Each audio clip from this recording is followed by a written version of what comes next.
Part 1. The Smart Man, named Faustus. In the city of Wittenberg, Germany, there lived a man named Dr. Faustus. People knew him as a man of great intelligence. He was not just a normal student. He was a doctor of learning, someone who had studied deeply and wisely. Faustus had spent many years reading books. He had studied philosophy, thinking about life, law, rules of a country, medicine, how to heal people, and theology, the study of God and religion. People respected him a lot. He was called a genius and a great scholar. Young students listened to him carefully. Rich and powerful people came to him for advice.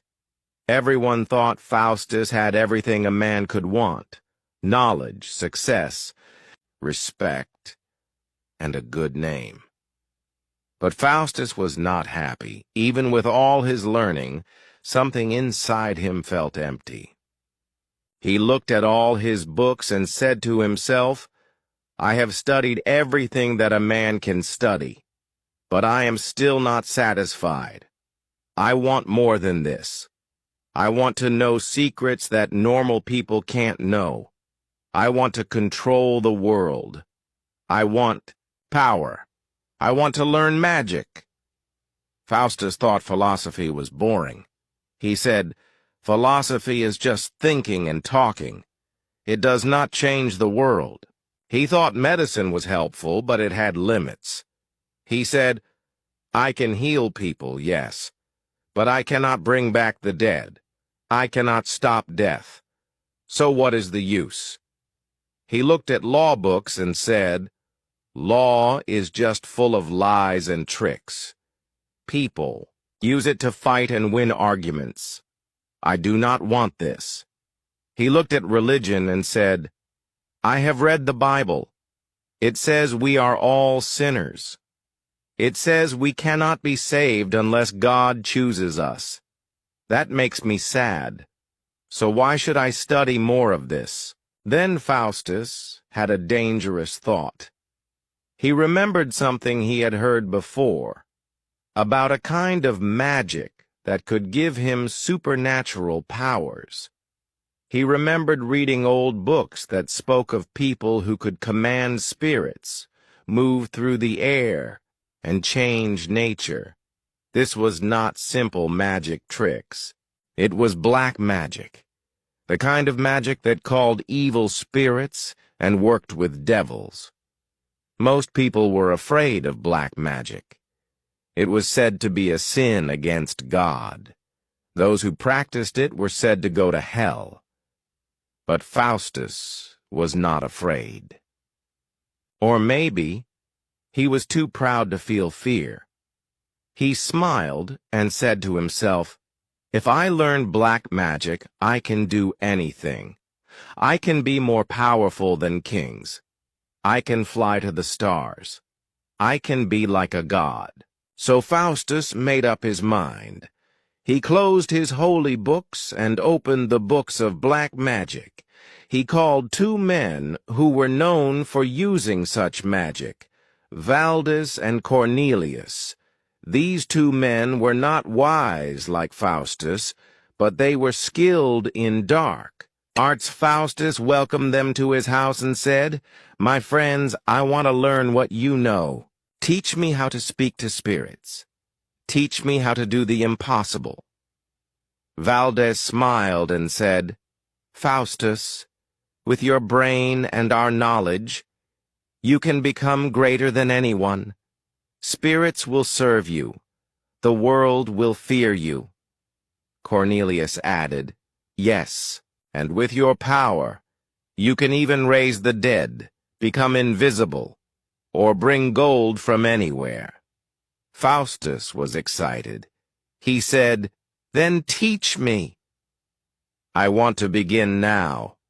Valdes and Cornelius agreed. They said they would help him learn the words, symbols, and signs used to call evil spirits. But they also warned him, once he started, There was no turning back. Faustus did not care. He laughed and said, "I want to go as far as I can. I do not fear hell. I do not fear God. I want power."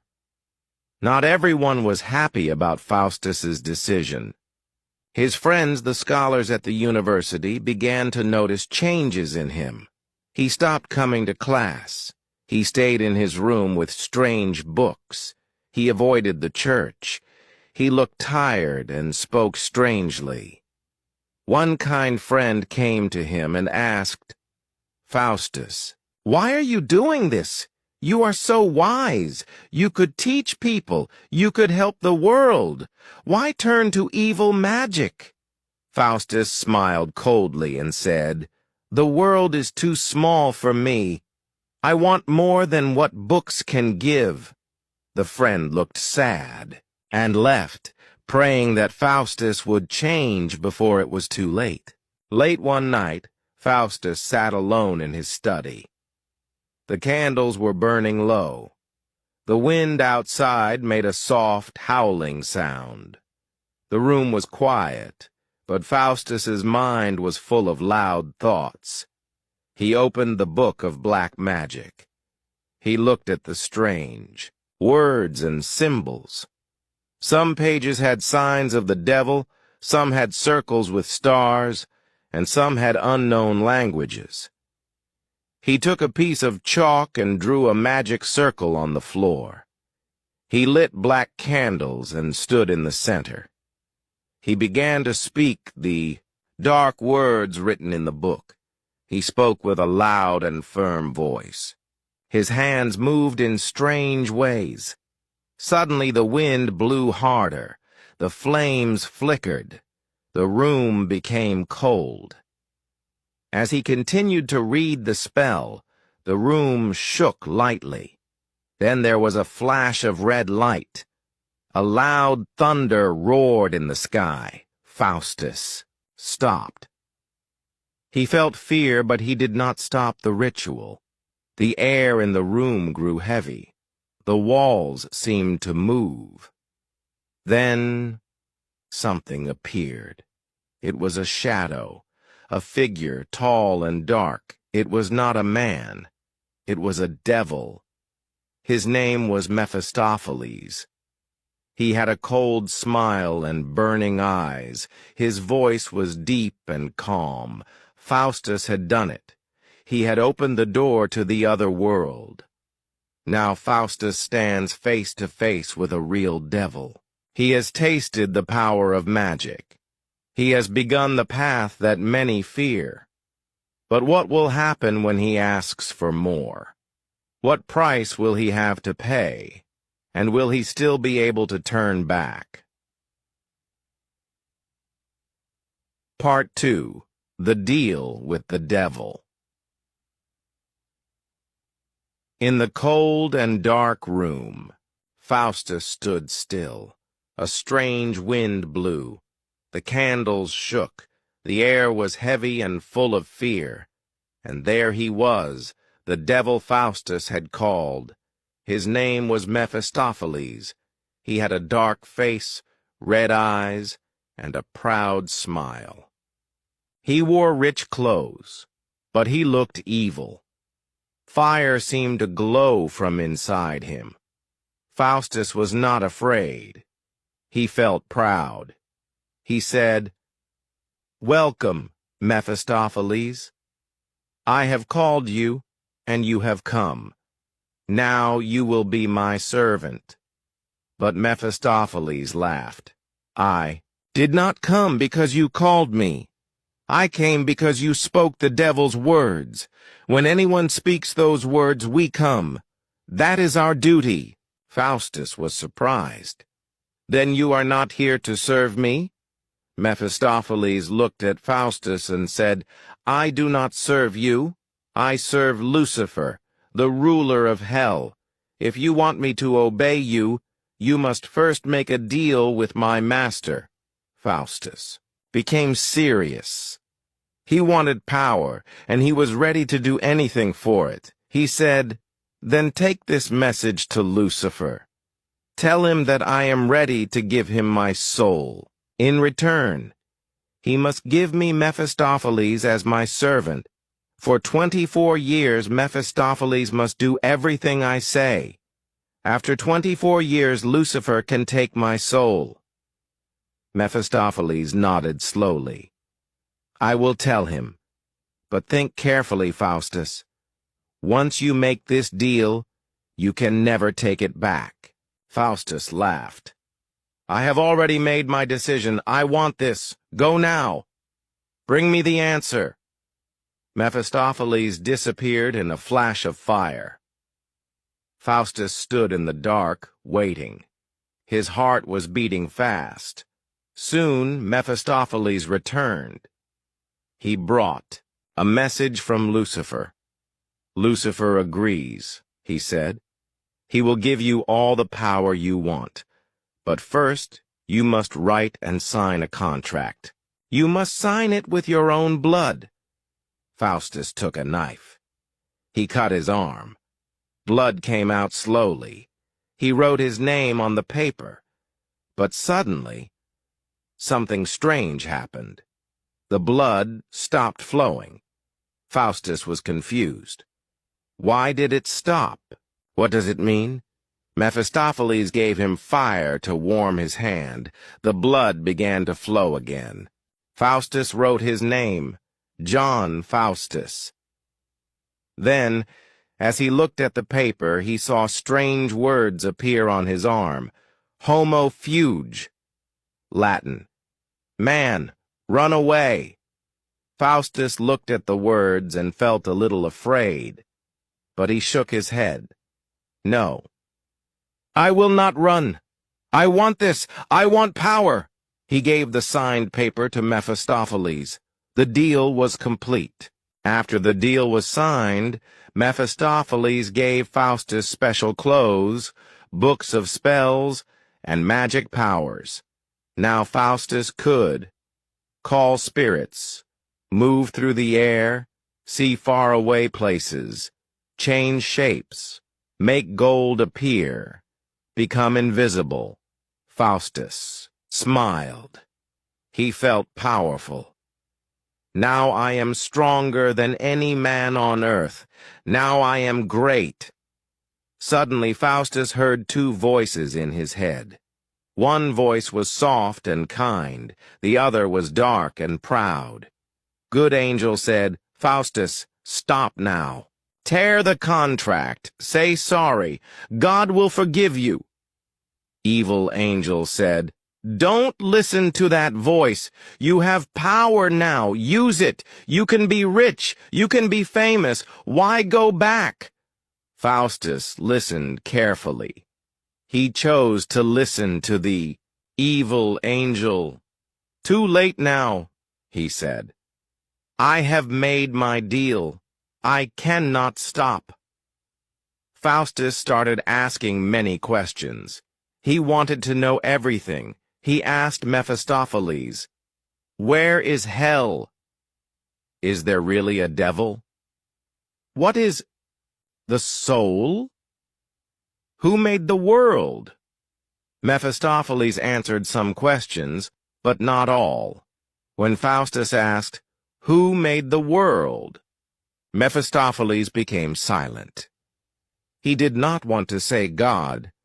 Faustus was angry and said, "Tell me." But Mephistopheles said, "Do not speak of God. I cannot say his name." Faustus became thoughtful. He asked himself, why is he afraid to say God's name? Is God stronger than Lucifer? Again he heard the voice of the good angel. "It is not too late, Faustus. You can still turn back." But the evil angel said, "You are too far now. Hell waits for you." Faustus felt confused, but he still did not say sorry. Faustus now had power, but he did not use it for great things. He traveled the world with Mephistopheles. They flew in the air. They saw kingdoms, deserts, oceans, and cities. He visited Rome where the Pope lived. There, Faustus played tricks. He became invisible and hit the Pope on the head, stole food from his table, made the priests fall down. The people were shocked, but Faustus laughed. He said, "I have power. I am like a god." But inside his heart, he felt a little empty. Later, Faustus went to visit the Emperor of Germany. The Emperor had heard of Faustus's magic and wanted to see it. The Emperor said, "Show me a spirit from history. Show me Alexander the Great." Faustus called a spirit. The shape of Alexander the Great appeared. The Emperor was amazed. Everyone clapped and praised Faustus, but some people laughed and said, "Faustus is just a trickster. These are not real spirits." Faustus became angry. He used his magic to punish them by making horns grow from their heads. People feared Faustus now. They respected him, not with love, but with fear. One day an old man came to visit Faustus. He looked at Faustus with kind eyes and said, "You still have time. God is kind. Say sorry. Tear the contract. God will save you." Faustus felt tears in his eyes. His hands began to shake. He wanted to speak, but fear stopped him. Mephistopheles appeared and looked at him with burning eyes. "If you say sorry, I will break your body into pieces." Faustus was afraid. He fell to the ground and begged Mephistopheles, "Please don't hurt me. I will stay with you. I will not leave you." To show that he was still loyal, Faustus did something terrible. He took a fresh paper and wrote another promise. "I give my soul to Lucifer forever." He signed it again with his blood. Now Faustus had less and less time. The 24 years were passing quickly. Sometimes he tried to forget about the end. He made jokes. He traveled. He called spirits for fun. He gave magic shows to kings and nobles, but every night he dreamed of hell. He saw fire. He saw devils. He saw his own soul crying. The good angel came to him again and again. "You can still be saved, Faustus." But Faustus shook his head. "I cannot. I have gone too far." His heart was now full of fear, but also pride. One night Faustus sat alone. He looked at the stars. The wind was cold. The sky was dark. He whispered, "What is a soul? Why is it so valuable? Why does the devil want it? And why did I give it away so easily?" But there was no answer. The candles burned low. The silence grew deep. Faustus had power, but now he felt more alone than ever. Faustus is now reaching the end of his 24 years. The time is coming when Lucifer will return. What will happen on the final night? Will Faustus say sorry and ask for mercy? Or will the devils take his soul to hell forever? Part 3, The Last Night of Dr. Faustus. The sky was dark and the wind was cold. Faustus sat in his room, looking at the candlelight. He was alone, and his face was full of fear. He said to himself, "Tonight is the last night.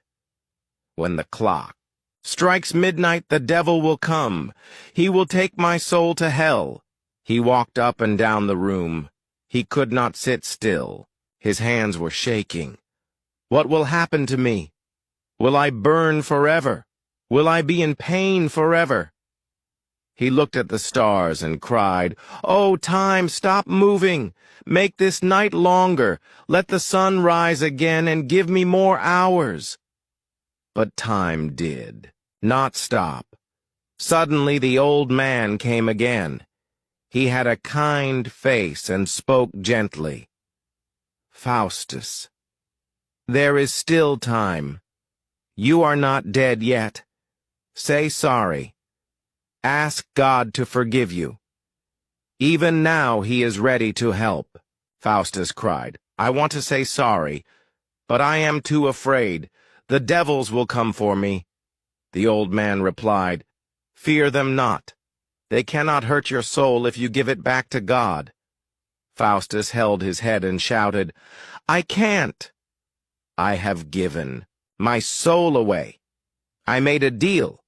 I signed it with blood." But the old man said, "Tear the paper, throw it into the fire, kneel down and pray. You can still be saved." For a moment Faustus felt hope. But then Mephistopheles appeared again. His face was angry. Fire burned in his eyes. He said to the old man, "Go away! You cannot save him now. His soul is mine." The old man calmly smiled and said, "You have no power over me. I have faith in God." Then he looked at Faustus one last time. "I leave you with this choice. Say sorry and live forever in peace, or stay silent and burn forever." The old man left. Faustus fell to his knees, but he did not pray. The clock struck 9. Only 3 hours left. Faustus called his friends, the scholars, to his room. They were surprised to see him so sad. They asked, "Faustus, what is wrong? Why do you look so afraid?" Faustus told them the truth. "My dear friends, I have done a terrible thing. I gave my soul to the devil for 24 years of magic, and now the time is almost over." The scholars were shocked. "Can we help you?" Faustus said. "You cannot help me now, but please go to the next room. Pray for me. Pray for my soul." The scholars left with tears in their eyes. They began to pray. The room grew darker. The wind blew harder. Faustus stood in the center of the room, waiting. Mephistopheles returned. He looked happy. "Time is almost up, Faustus. Are you ready?" Faustus said. "Please, Mephistopheles, ask Lucifer to give me more time. Just 1 more year, 1 more month, even 1 more day." Mephistopheles shook his head. "No, the contract is finished. The time has come." Faustus fell to the ground and cried, "Then let me live 1 more hour. Just an hour." The clock ticked. Half an hour, tick, tick. 10 minutes, tick, tick. 1 minute, but the clock kept moving. Suddenly the clock struck 12. Midnight, boom, boom, boom. The final hour had come. Thunder shook the sky. Fire filled the room. The floor opened. Faustus screamed, "Ah! No! Save me! I'll burn forever! Oh, God! Help me! I'll give up my magic! I'll do anything!" But it was too late.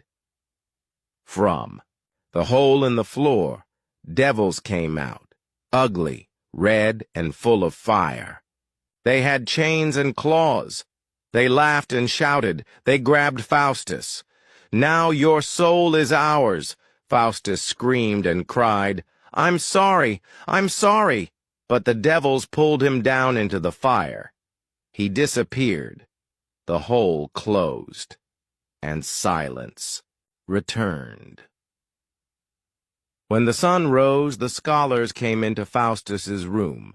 They found the room broken and burned. The books were on the floor. The walls were black. The air smelled like smoke. They looked around, but Faustus was gone. On the floor they found a piece of his cloak. Nothing else. They were silent. Then one of them said, "Let us pray for his soul. Let his story be a lesson to all." Faustus was a man with great learning. He had knowledge, fame, and power. But he wanted more than a human should have. He wanted to be like God. He chose magic over wisdom. He chose power over peace. He chose the devil over God, and in the end he lost everything, even his soul. The story of Dr. Faustus is not just about one man, it is a warning for all people.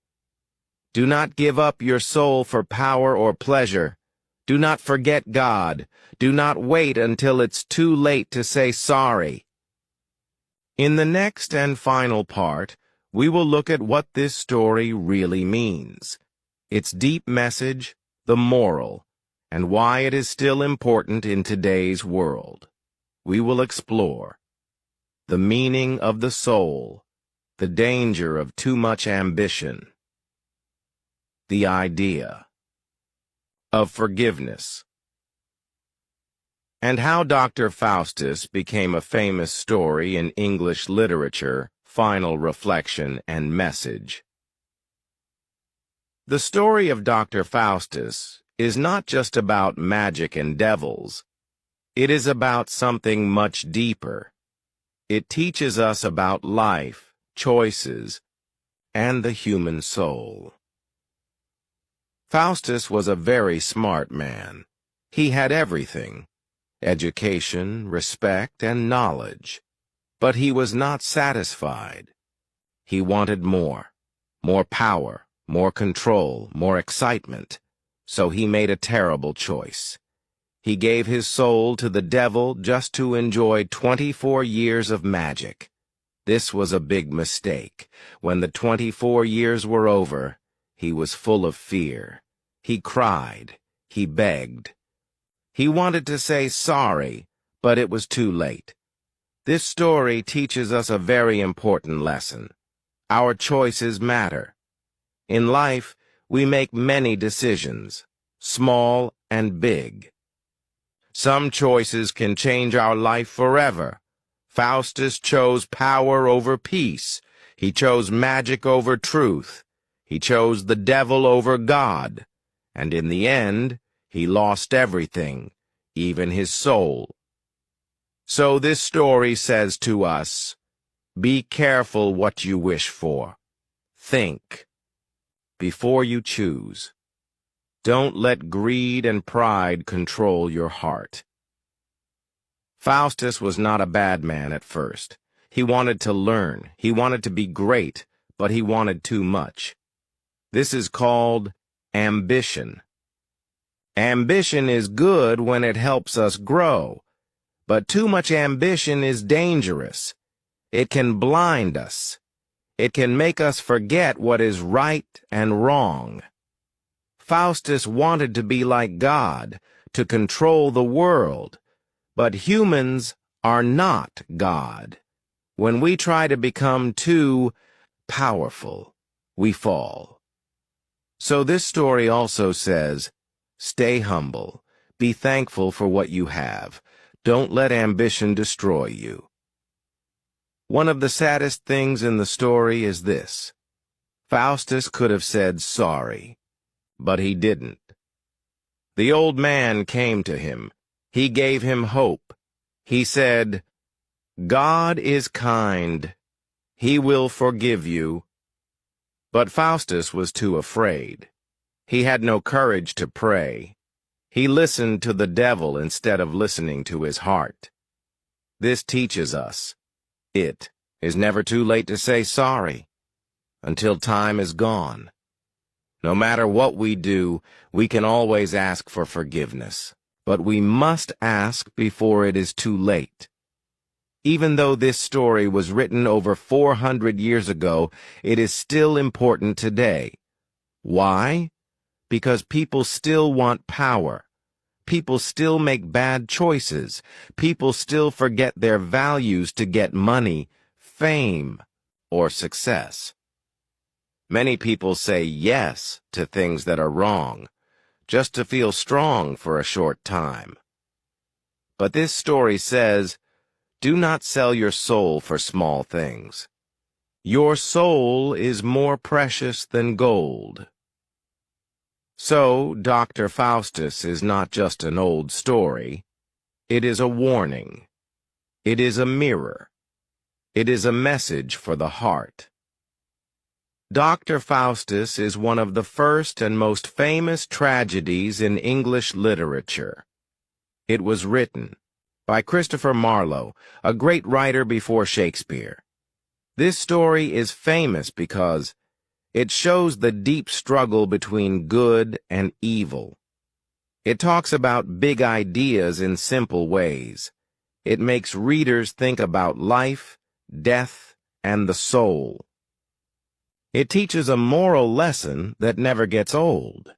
That is why this story is studied in schools and colleges, and why people still read it after hundreds of years.